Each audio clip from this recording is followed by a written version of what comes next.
Find k if one root of the equation x minus k whole bracket square minus 4k is equal to 12 is 0.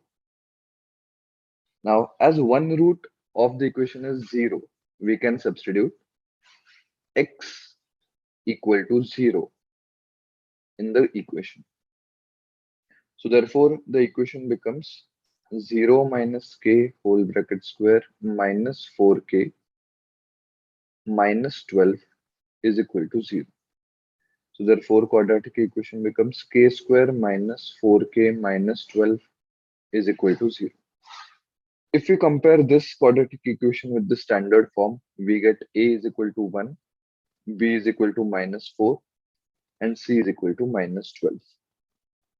So we have your AC is equal to minus 12. Now we have to factorize minus 12 in such a way that the sum of factors is minus 4.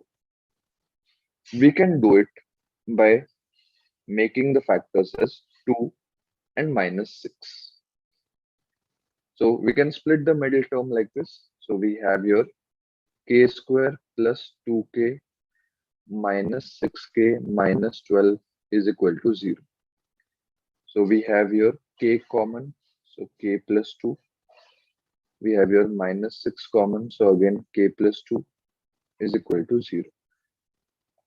So k minus 6 into k plus 2 is equal to 0. So therefore k is equal to 6 or k is equal to minus 2.